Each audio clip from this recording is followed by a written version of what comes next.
جب لیلا بیمار ہو گئی تو ڈاکٹروں نے کہا اسے خون کی سخت ضرورت ہے۔ تو لیلا کے ہزاروں چاہنے والے تھے، سب کو بلایا گیا، لیکن خون دینے کی حامی کسی نے نہ بھری۔ اور جیسے ہی مجنوں کو پتہ چلا، اس نے خون دینا شروع کر دیا۔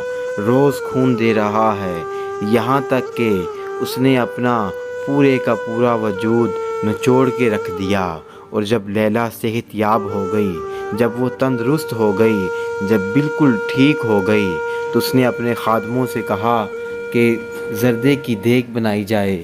جب زردے کی دیگ بنی تو اس نے سب کو بلایا اور سب لائن میں کھڑے ہیں، ہر ایک کو کٹورا بھر کے دے رہی ہے۔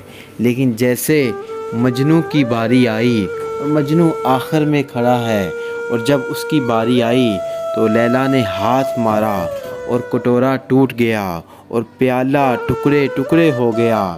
اور مجنوں بجائے اس کے کہ اس کی آنکھوں میں آنسو آتے، کہ وہ روتا، وہ چیختا، وہ چلاتا، لیکن وہ رقص کرنے لگا، وہ ناچنے لگا۔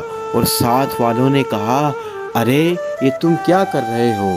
تمہیں تو رونا چاہیے تھا، تمہیں تو آنسو آنکھوں سے بہانا چاہیے تھا، لیکن تم ناچ رہے ہو، یہ کیا معاملہ ہے؟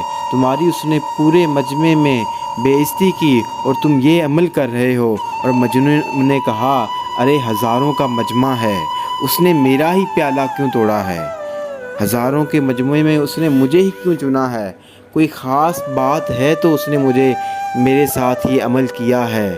ارے محبت اور شے ہے، محبت ایک ایسی کیفیت کا نام ہے، اگر محبوب غم دے تو اس کے غم میں خوش ہونا چاہیے، اگر وہ خوشی دے تو اس کی خوشی میں خوش ہونا چاہیے۔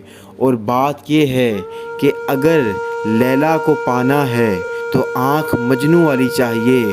اور کسی کہنے والے نے کیا خوب کہا، یہ تو لیلا کو پانے کا یہ عالم ہے، لیکن اگر نبی پاک کی ذات کو پانا ہو اور محب نبی بننا ہو اور اپنے محبوب کو پانا ہو تو بھائی آنکھ صدیق والی چاہیے، آنکھ اویسے کرنی والی چاہیے، آنکھ حضرت بلال حبشی والی چاہیے، آنکھ حضرت عمر خطاب رضی اللہ تعالی عنہ والی چاہیے۔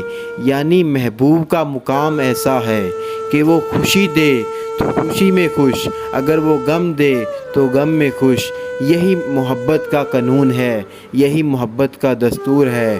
اور اللہ تعالیٰ سے دعا ہے کہ اللہ تعالیٰ ہمیں نبی پاک کی ذات سے پکی اور سچی محبت کرنے کی توفیق عطا فرمائے، آمین۔